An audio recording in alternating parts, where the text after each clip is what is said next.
السلام علیکم ورحمۃ اللہ وبرکاتہ اعوذ باللہ من الشیطان الرجیم بسم اللہ الرحمن الرحیم رب اشرح لی صدری ویسر لی امری واحلل عقدۃ من لسانی یفقہوا قولی۔ امید کرتا ہوں کہ آپ سب خیریت سے ہوں گے۔ اللہ تعالیٰ آپ سب کو خوش رکھیں۔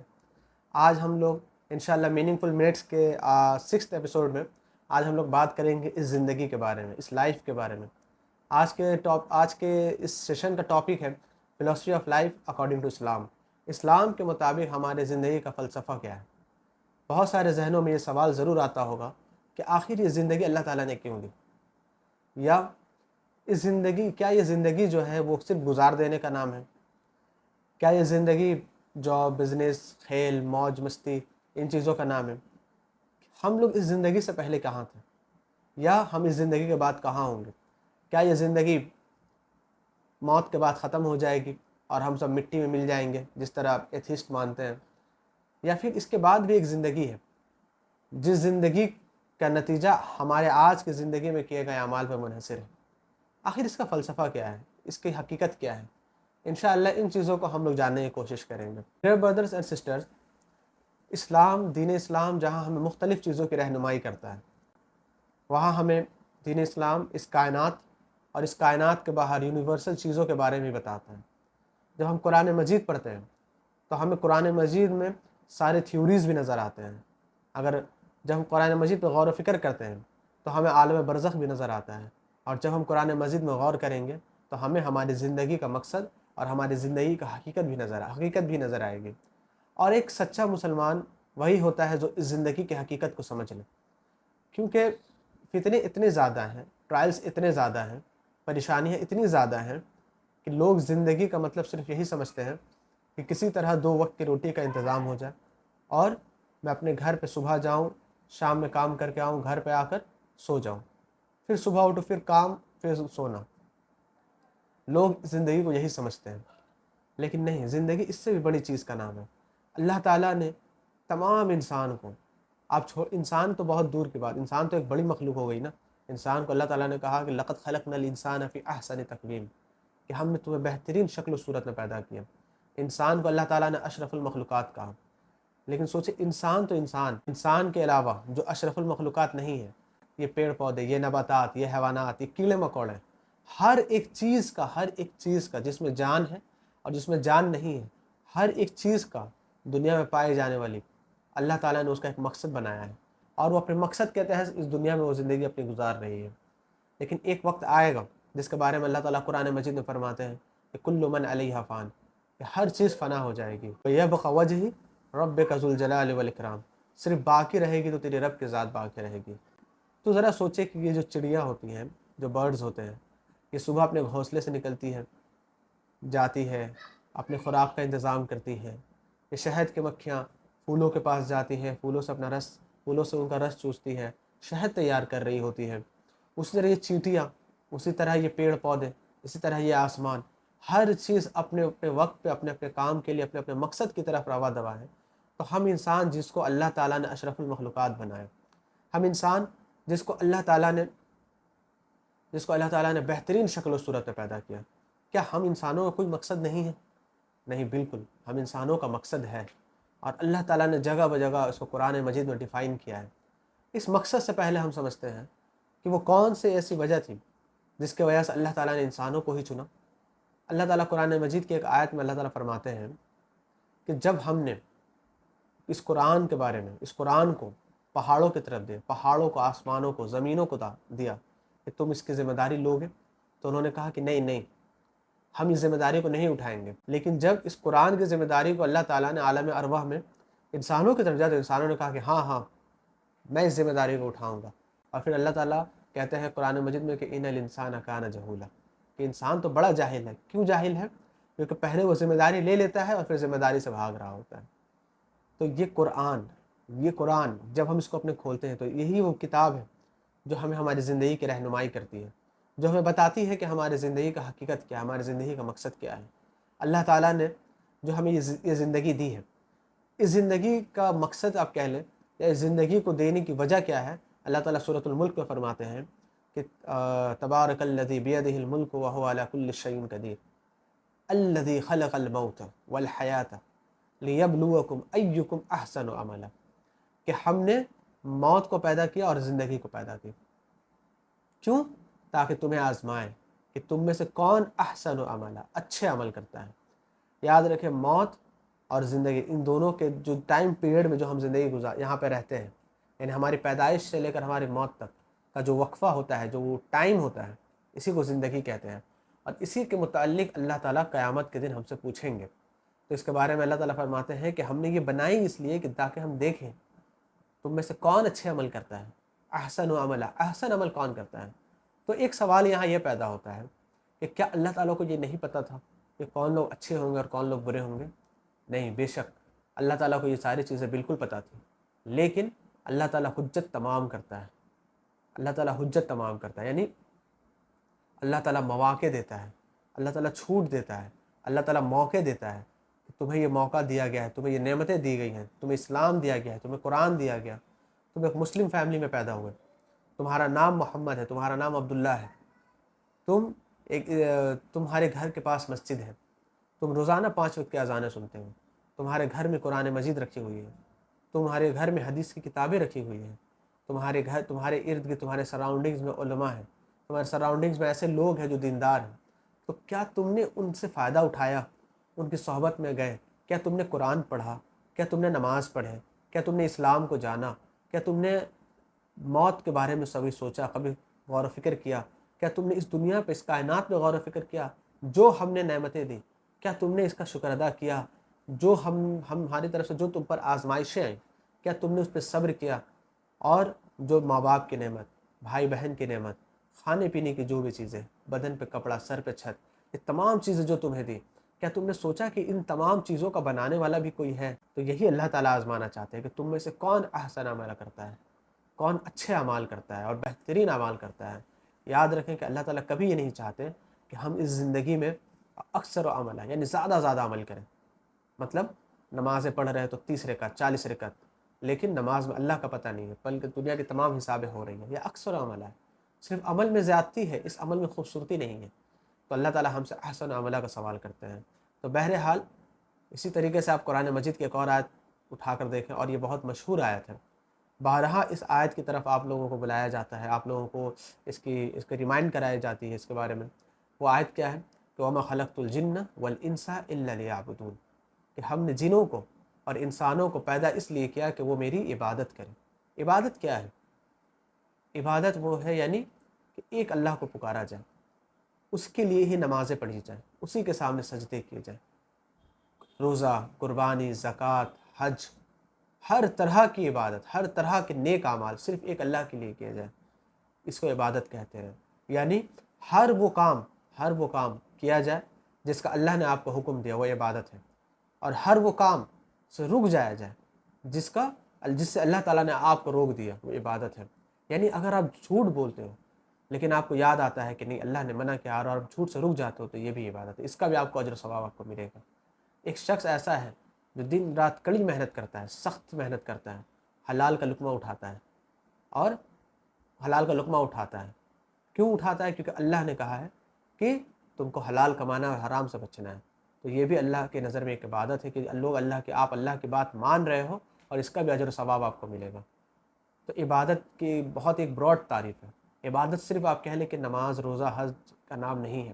عبادت صلہ رحمی کا بھی نام ہے، عبادت بھائی چارگی کا بھی نام ہے، عبادت رشتوں کو جوڑنے کا بھی نام ہے، عبادت لوگوں کی مدد کرنے کا بھی نام ہے، عبادت لوگوں سے اچھی بات کہنے کا بھی نام ہے. عبادت ایک اللہ کے بارے میں لوگوں کو بتانا، ایک اللہ کی طرف لوگوں کو بلانا، رسول اللہ صلی اللہ علیہ وسلم کی سیرت سے، ان کی سنتوں سے لوگوں کو آگاہ کرنا، اس چیز کا بھی نام عبادت ہے.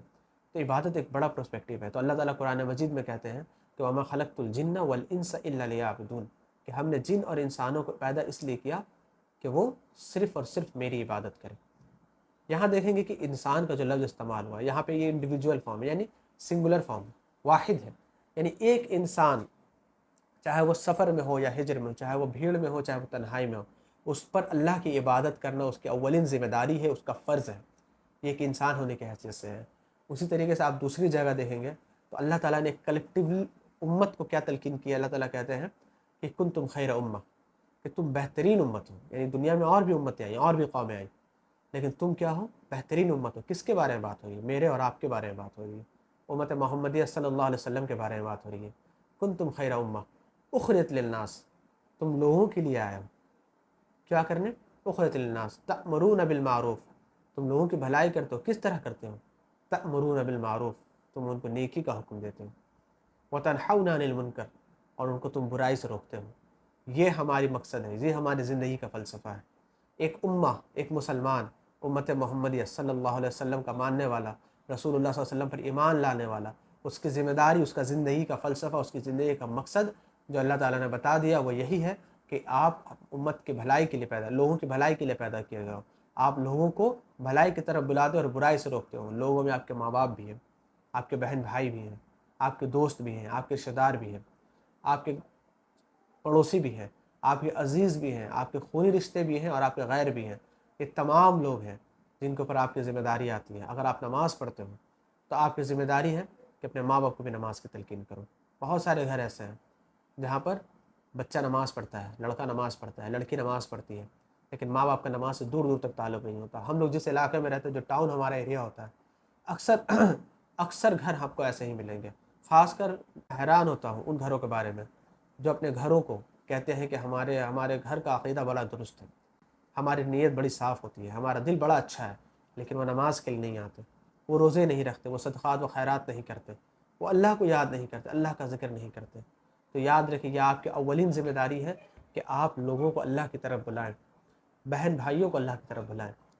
حدیث شریف میں آتا ہے کہ ایک لڑکی جو ہوگی وہ اپنے ساتھ 4 مردوں کو جہنم میں لے کر جائے گی۔ اللہ اکبر! ذرا سوچیں یہ کتنا عجیب معاملہ ہے۔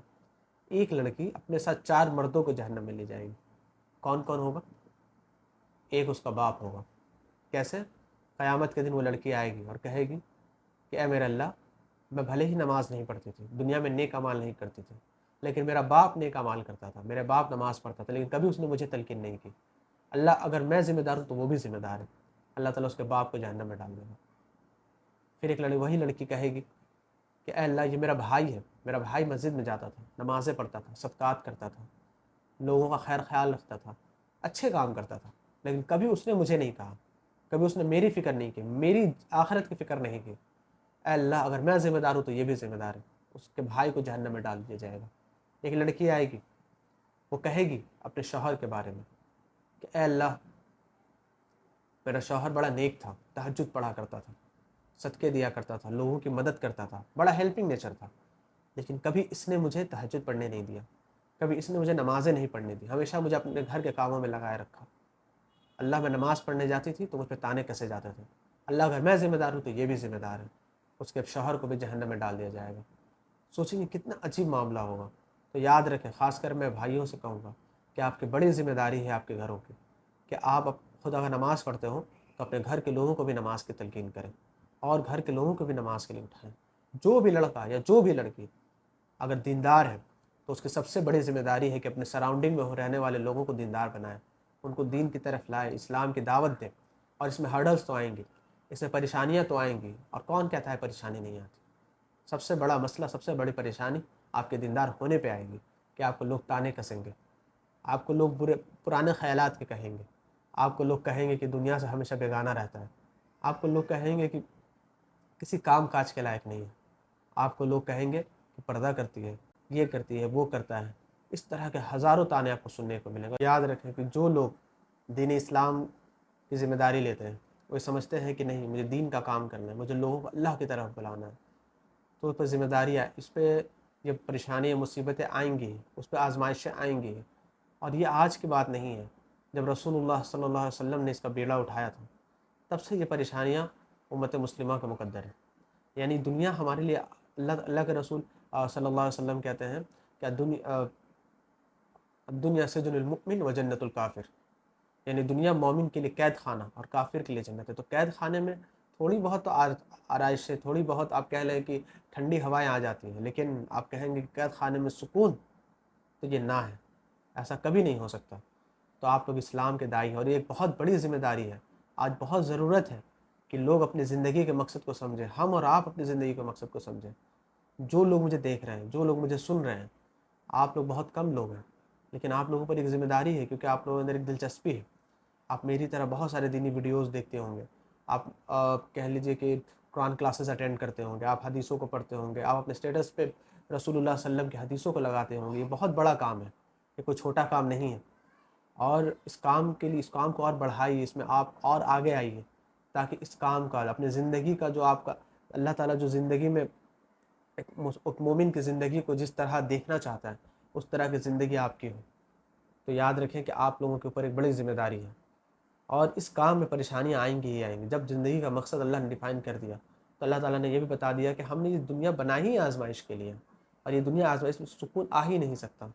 اللہ تعالیٰ قرآن مجید میں فرماتے ہیں کہ وَلَنَبْلُوَنَّكُمْ بِالشَّيْءٍ مِّنَ الْخَوْفِ، کہ ہم تمہیں ضرور آزمائیں گے. من الخوف، ڈر سے. کس چیز کے ڈر سے؟ دشمنوں کے ڈر سے، دشمنوں کے غلبے کے ڈر سے، دشمنان اسلام کی سازشوں سے. بھگوا لیفٹ ٹریپ، NRC، اسی طریقے سے غازہ، فلسطینین ایشوز، اسرائیل کے مسئلے، ان لوگوں کے ڈر سے تمہیں آزمائیں گے. من الخوف والجوع، بھوک سے آزمائیں گے. اللہ اکبر. آج دیکھیں غازہ کے بچوں کو، ایسی آزمائش ہم پہ نہیں آئی ہے، لیکن ہو سکتا ہے کہ ہم پہ آ جائے. والجوع ونقص من الاموال، مال کی کمی سے آزمائیں گے. آج ہم میں سے اکثر طبقہ جو ہے وہ پاورٹی لیول کے نیچے آ چکا ہے، انڈین مسلمز کا، ہے نا. ہمیں مال کی کمی سے آزمایا جا رہا ہے، والثمرات، پھل و روزی کی کمی سے آزمایا جا رہا ہے. پھر اللہ تعالیٰ خوشخبری دیتے ہیں، وبشر الصابرین، صبر کرنے والوں کو آپ بشارت دے دیجیے. کس چیز کی بشارت؟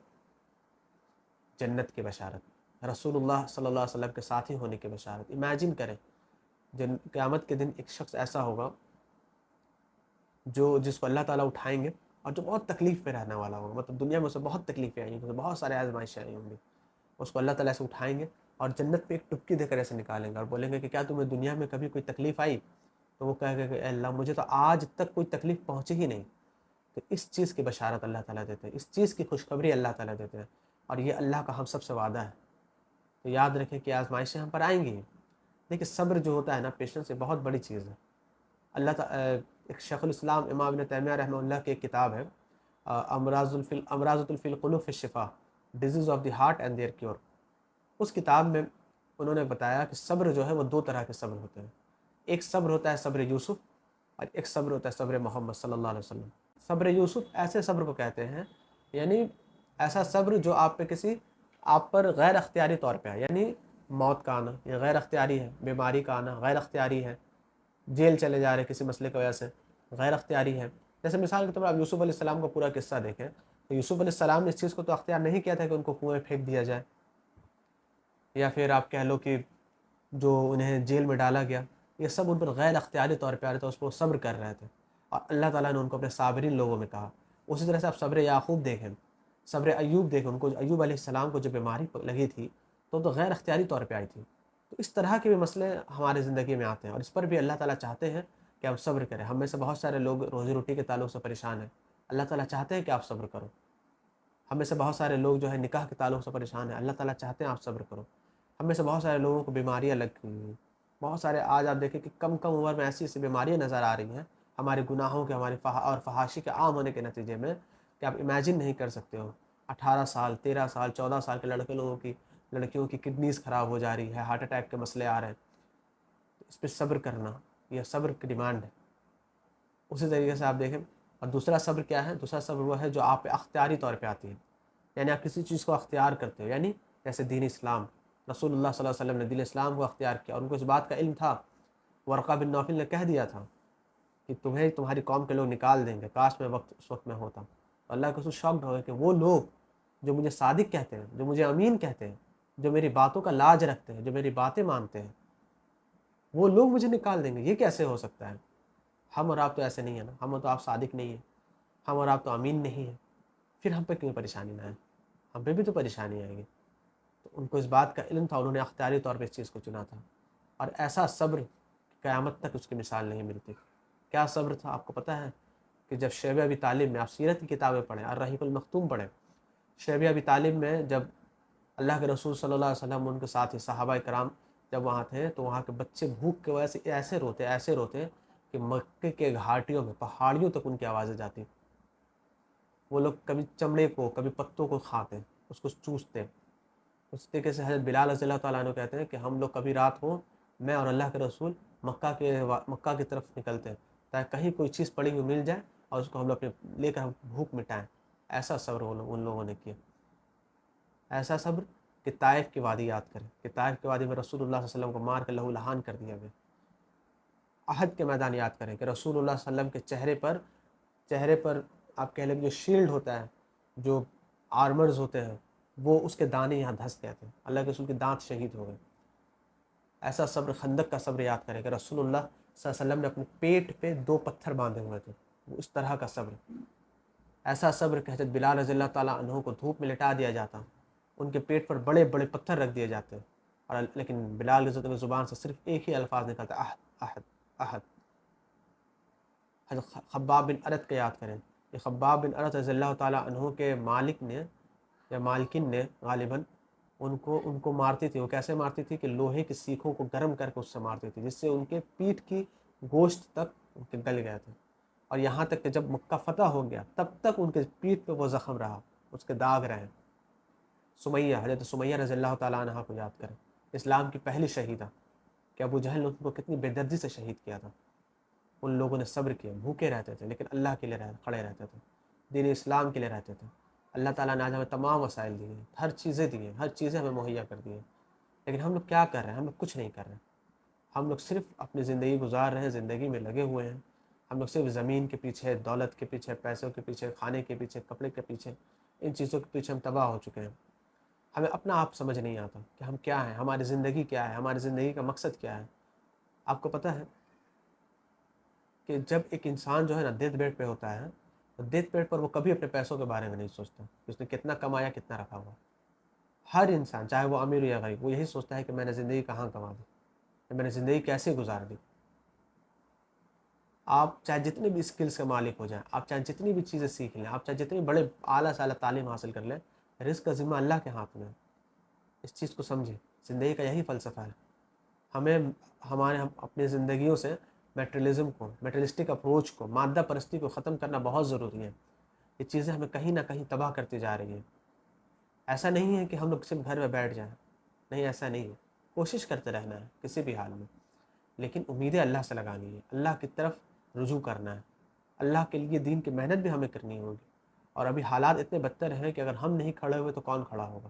ہم اگر اپنی زندگی کے مقاصد کو نہیں سمجھیں گے تو کون سمجھے گا. ہمیں اپنے حالات کو بہتر کرنا ہوگا اس سے پہلے کہ اللہ کا عذاب آ جائے. یہ تو اللہ کے رسول صلی اللہ علیہ وسلم کی دعا ہے کہ ہمارے اوپر عذاب نہیں آتے, ورنہ ہمارے کرتوت ایسے ہیں کہ ہمارے اوپر کب کے عذاب آ چکے ہوتے ہیں. تو ہمیں چاہیے کہ ہم اپنے زندگی کو, اپنے زندگی کے مقصد کو ہم سمجھیں, اور اپنے گھر والوں کو, اپنے دوستوں کو, اپنے قریب عزیز کو, اپنے اقارب کو, ان لوگوں کی فکر کریں, ان لوگوں کی آخرت کی فکر کریں, اپنے آخرت کی فکر کریں. اللہ تعالیٰ قرآن مجید میں فرماتے ہیں کہ یا ایھا الذین آمنوا قوا انفسکم واہلکم نارا, اے وہ لوگوں جو ایمان لے آئے ہو, اے ایمان والوں, اپنے آپ کو اور اپنے اہل و عیال کو جہنم کی آگ سے بچاؤ. یاد رکھیں جہنم بہت بری جگہ ہے. اس کے بارے میں اللہ تعالیٰ قرآن مجید میں ایک جگہ فرماتے ہیں کہ وما ادراک ما سقر, تم کیا جانتے ہو کہ سقر کیا ہے. یاد رکھیں کہ ہمارے زندگی کا مقصد یہی ہے کہ ایک اللہ کی عبادت کی جائے. ایک مسلمان کی زندگی کا مقصد یہی ہے کہ امر بالمعروف اور نہی عن المنکر کے فریضے کو انجام دیا جائے, اور اس کے لیے اپنے جان اور مال کو خرچ کیا جائے, اور اس کے لیے محنتیں کی جائے, وقت دیا جائے. اللہ تعالیٰ ہم سب کی اصلاح فرمائے. اللہ تعالیٰ ہم سب سے راضی ہو. جزاک اللہ خیر, بارک اللہ فیکم. السلام علیکم ورحمۃ اللہ وبرکاتہ.